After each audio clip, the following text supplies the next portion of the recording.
Some of you are excited about this episode, and some of you are already nervous, which means we probably shouldn't talk about it.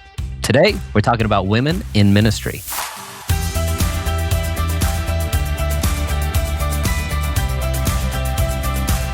This podcast has been produced by Increase Creative, and we want to tell you more about this awesome group here. And we've got our friend, our producer, Luke, here to tell you about it. Yeah. Well, hey, it's been really exciting producing season 1 of y'all's podcast. And yeah, that's kind of what I do. I produce podcasts. I also create other things like designs, websites, and kind of a teaser. I've been doing a lot more with helping people understand how to use AI for all of those things as well. So is it true then, if somebody is listening to this podcast and like, man, I'd love to do my own podcast and I need somebody to help with my website, they can just reach out to you? Absolutely. Yeah. Like I said, just hit up my website, find a time to schedule a call with me or shoot me an email. Increasecreative.co. That's where you find all the ways to connect. Nice. So there you have it. All things ministry related, all things interesting and creative. Go to Increase Creative. Welcome to the Josh and Heather podcast. We're Josh and Heather, and we are here for you, inviting you to pull up a chair, whether you're a Jesus follower, a ministry leader, or just a couple who's here to have some great conversations with us. We're glad you're here. Yeah, we're excited to talk about women in ministry, the concept found in the scripture and in our culture today. But before we do, it's coffee mug time. Heather, what coffee mug did you select for today's episode? All right, I've got one that's a favorite. In fact, it's been used so much, it's got a few little chips, but I am not throwing away. My brother, Chris, got it for me. It says, "Forget love. I'd rather fall in chocolate." Yeah. I like love, but I also like chocolate. If you're going to rank them, though, chocolate has to go above love, don't you think? Sometimes. I mean, there is a love of chocolate that is very strong in my life. Yeah. I got the Creation Museum today because Heather told me for the last episode that we had to have the Creation Museum. Actually, that is a great travel stop. If you've not been there, the Creation Museum, the Ark, which is very near to that. What state is that in? Is that Kentucky? How do I not remember this? Ontario? I don't know. It's up not there. In Canada. It's in the U.S. Somewhere. It's an Australian who did it, right? So he put it. Why didn't he put it in Australia? Ken Ham.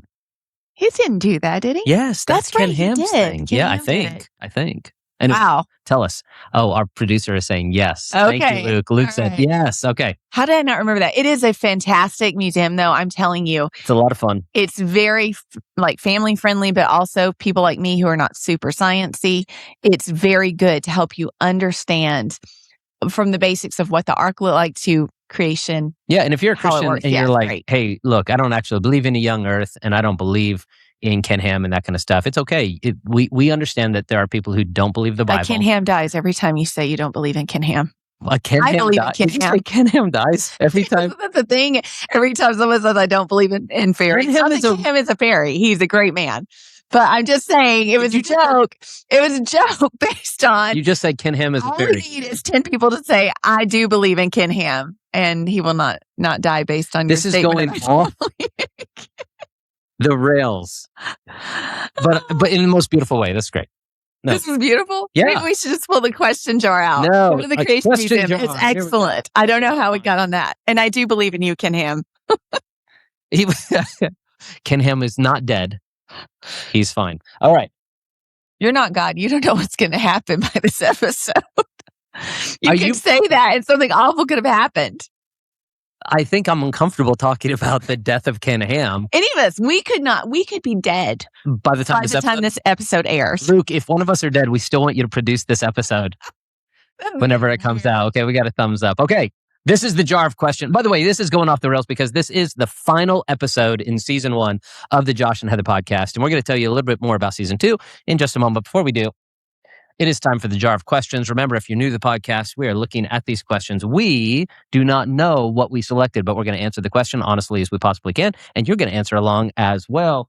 Question for you, Heather. Here it is. What's something that always makes you laugh together? Oh, what's something that always makes you laugh together? That's what it says. Like us together as a couple. I'm guessing that's what it means. What's something that makes us laugh always? Oh, that is so hard. We are a family of laughter. Yeah. Like, it's very important to all of us to be funny. We've talked about that. But also we have all these inside jokes. There is one that our whole family laughs about. Our middle child, Savannah, She did not have a speech impediment, but she was very hard to understand for a while. Okay. It's just like, it was funny and cute, and the family loves it. And she was always enthusiastic. So she was you couldn't understand her, but she was very excited about what she was saying. And sometimes she would just say little things. And one of our favorite clips, she's on her little bicycle with the training wheels, and you're filming, like a good dad capturing family memories. And you ask her something like, hey, Samantha, how it's going? And she's like, I like bike. And nobody else will get this. But that's all one of us has to say. Do we need to? I think you're going to have to turn your phone off. We may have to redo that. I was getting a little long anyway. I think that story was getting a little long in the tooth. Yeah. Okay. So do you want to do the question again? I think so. Luke, can you still hear us? And is the phone off so that's not going to happen again? Because Fred will call twice. Oh, gosh, I don't know how to do that. If I mute, then we won't be able to. Okay. What if you turn off your phone? I'll just tell Fred. Just turn off your phone. Turn it completely off, and it won't connect to your thing.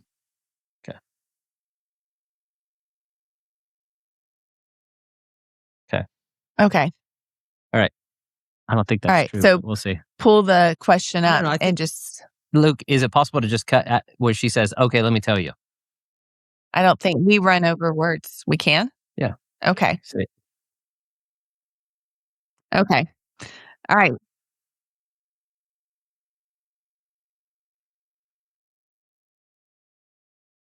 Yeah.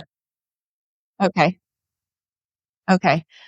So Josh is filming. You're filming like a good dad, capturing family memories. And she's on her little bicycle. And you're like, what are you doing, Savannah? And she's like, I like bike. And it's the dumbest little thing, but it was so cute. And our whole family, that's all one of us has to say. And it just tears us apart. It's so funny. So really, the funniest thing, I agree. The funniest thing that makes us laugh are probably family inside jokes. Yeah. And bad accents. We do a lot of bad accents, and you and I do. Yeah. Me in particular. And those are pretty funny. Yep. Right. They're funny, right? You love to laugh at my ass. It depends on what time of the day, how funny they become. And that's the reality. I think accents done poorly are funny at any time of the day. Yeah. Yeah. Let's talk our table talk today. We want to get right into the content. The content today is something that Heather's been so looking forward to bringing up. Surely good. Today's the Irish. We're going to talk today. Okay, that was really bad. But see, I used to be good at them, people. And do you see how funny it is? It is funny normally. Okay, it didn't work here, but like it gets a laugh. What, 60% of the time? See, that's the other thing. Quotes from TV shows that will make us laugh almost every time if it's the right quote from the right TV show. All right. So what are we actually talking about today? We're talking about women in ministry. We're talking about who these women are, why are they serving Jesus, and why don't you just stop? What do you know about women in ministry, sir? Well, I'm an expert. In fact, I should be the one talking to women in ministry about women. I'm just going to go. He's got this. Right. All right, everybody. So today I want to talk with you about women in ministry and what you should do and what you should not do. Excuse me. You're in my way. Go ahead. Okay. So today we're going to talk about 3 types of women in ministry. Yeah. Okay. So the first one is the wife of a pastor. What do we mean by that, Josh? Okay. Well, the wife of a pastor. There's some type of women in women's ministry that are just simply married to the guy who went into ministry. And there are people like this. There might be even listening to this podcast. This was not a calling from you, right? This was not your life. You were on your journey, and all of a sudden you fell in love with a young man or a middle-aged man who was called into ministry. And suddenly you're married to a pastor. You're married to a missionary. You're married to a full-time Christian worker of some kind. And you're like, what is happening to me? I think that actually may be the majority of women. Sometimes these women feel, because of pressures put on them, that like they're in the minority, but you're not. From testimonies I've heard, I was just at a conference a couple weeks ago of some large churches, and I cannot tell you how many of these women joyfully serving alongside their husbands, but they were talking about he was going to be a pharmacist and then in college, and then he stopped on the way to like literally his dad's driving to college and he stops and he's like, I'm not supposed to do this. I'm going to seminary. Yeah, and they pastor a church of like 6,000 people. Yeah. And so suddenly she's the pastor's wife. Well, they didn't start with 6,000. No. But yeah. Good point. Sorry, that was a random detail.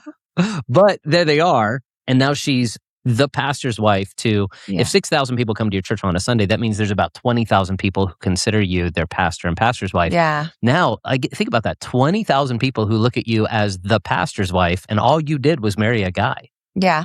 Like, that's a strange position. So, Heather, what would we say as a word of encouragement to those who might be in this unique position? They didn't feel a strong calling from God themselves. They're definitely a follower of Jesus Christ. They love their husband, but now they're under this microscope of, I'm not a ministry leader. I'm not a pastor. I'm married to a pastor. What would you encourage them? What would you say? Oh, there's so many things, and I hate it because we've only got a limited amount of time and everybody's situation is so different.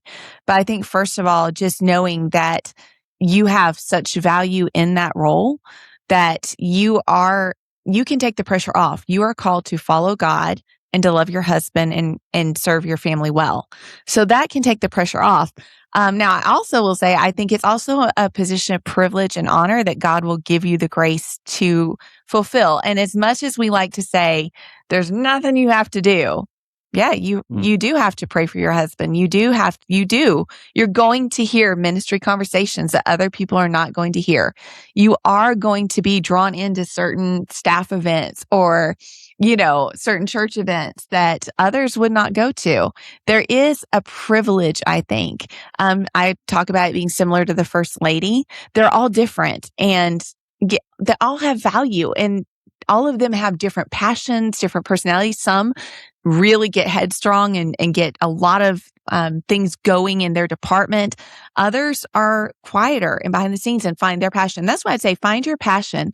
What has God put in your heart that you love to do? And then lead in that way. And then don't feel pressured to do the stereotypical things. And I can tell you this, that you will always be too much for some people and never enough for others. So we're not here to please people. We're here to minister well in the way that God has called us specifically as individuals. I love it. So if you're here today and you're that first type of woman in ministry, maybe you're just the wife of the pastor. That's great. There's a second kind of type of woman who finds themselves in ministry, and that is the woman who is called to the ministry. Yeah. So let's talk about that individual, a woman called into the ministry. I have so many friends that this is where they are. And this one's very interesting and unique and sometimes hard because I think they can feel overlooked. They can be forgotten as sometimes there's pastors' meetings, there's more events. And thankfully, we live in a time where there are starting to be more conferences where women are invited into those spaces. But sometimes they're excluded from certain conversations, even in leadership, within church leadership. Sometimes there should be a woman at the table because she runs a department. She is leading in such a way, but she's not invited into that conversation. And that can be a lonely and hard place in the ministry world, I think. Yeah, there's a lot of women that have been called to ministry. In fact, so I work and serve with ABWE Mission Board, and I've seen an incredible amount of, in fact, our mission board that I'm part of was actually started by two women 99 years ago, next year to be 100 years.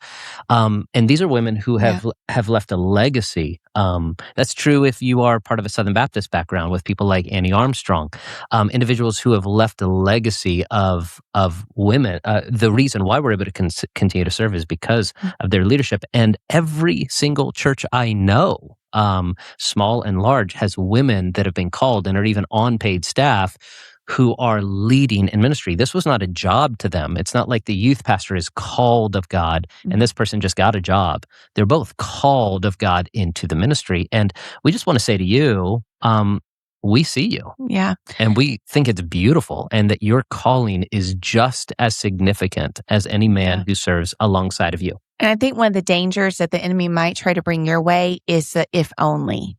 Beware of that.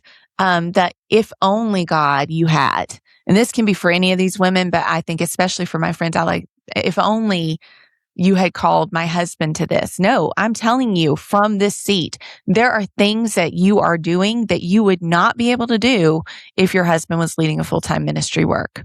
It's different. Okay. And if only God, you had the support team I need here, you would still face battles, friends. You would still have struggles, even if you were invited into those spaces. There are other battles you're facing, but I think sometimes we think if only this, my ministry world would be perfect. If only this, it would be so much more effective and easy. And I'm telling you, God knows who you are. He knows the work that he has called you to, and he's not making mistakes.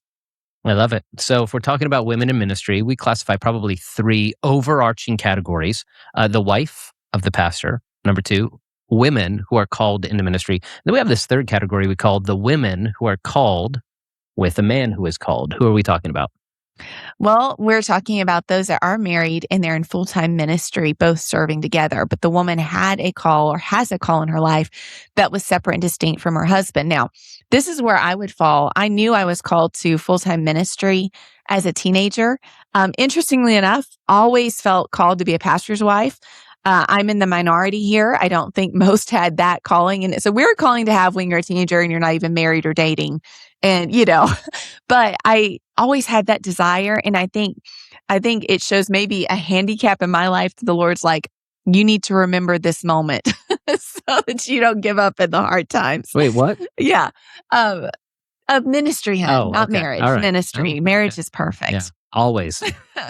But I think for me, so it's interesting because could I fulfill my calling without you? No. And we talked about, God forbid, Ken Ham. Let's talk about, God forbid, Josh Teis. Something happens to you. I'm not going to go on being the pastor's wife of Southern Hills. Would I still be in full-time ministry? I don't know, because I knew God called me to this season. Is my heart drawn towards ministry? Yeah, but I might be serving in another way that is not full-time in the ministry. Like I might not be paid by a nonprofit. Yeah. Does that make sense? So this is a really interesting point. Like we're talking about calling versus occupation or vocation. Mm-hmm. So I would actually disagree, and I'd love to flesh this out a little bit more. Let's do it. I would say I think your calling to ministry is going to stay no matter what. If I were, God forbid, Ken Hen and I were passed away next month, I think your calling to ministry would not go away. But as you said, your vocation or occupation may not be paid by a nonprofit. I think your calling. Well, this is where the waters get very murky because we believe that we say every member's a minister at Southern Hills. That's a terminology. But here's the thing. I think sometimes there has been if you are a pastor, like, man, that's special. But we believe that you could be working at a garage. You could be a doctor. You could be anything in the military. And if you are walking with God, that is your calling. And it's just as valuable ministry in the area God's called you to as what God has called this guy to. So that's where it's a little bit murky, because I do believe everybody. So when I talk about full-time ministry, I mean a religious thing. And I don't mean that I would necessarily, I might go work for a Liberty University. Right? So Liberty, just know I might be calling you someday if he goes before me. No, they're going to be calling you. But I also might not. Oh, yeah, exactly. They're all listening to this podcast. They're writing my name down and my info. That's it. But my heart is definitely drawn that way.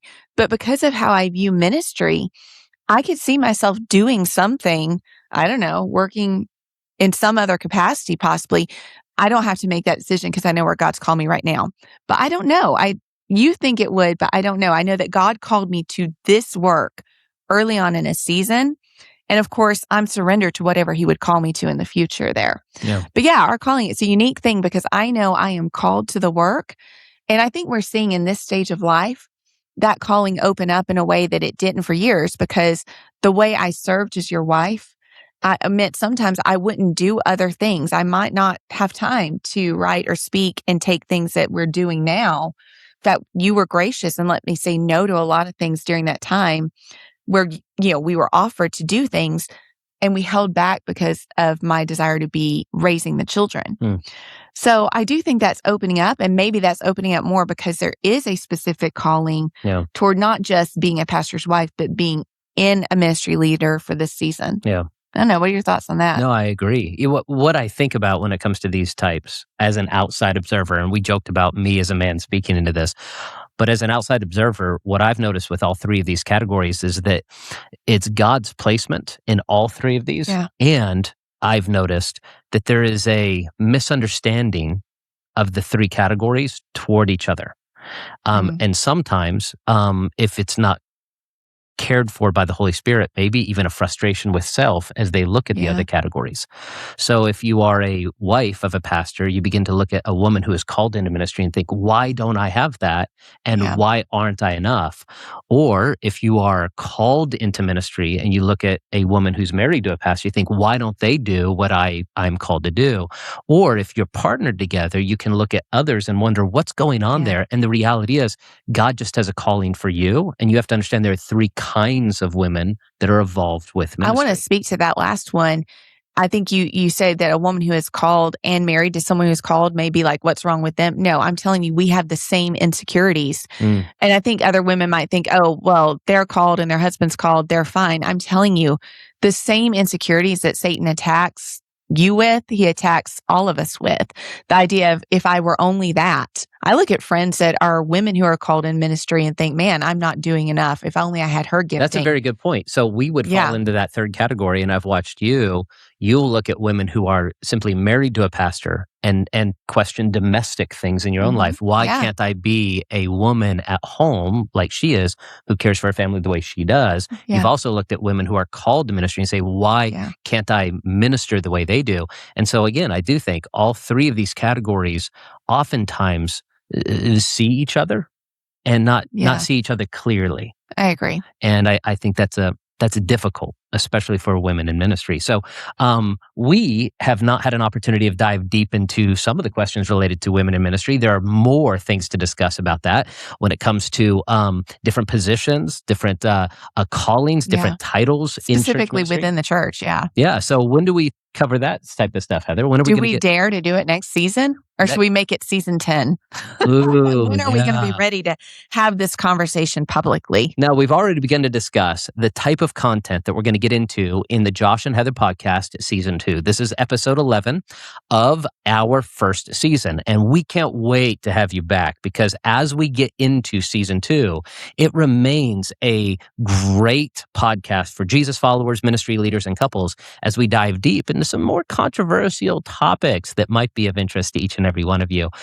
We're excited about that. Hold on, season 2 is coming. In the meantime, go to our website, joshandheatherteis.com, and find out more about our schedule, where we're speaking next, where we're traveling next, where our podcast is, where our writings are when it comes to the next books that we're going to be publishing.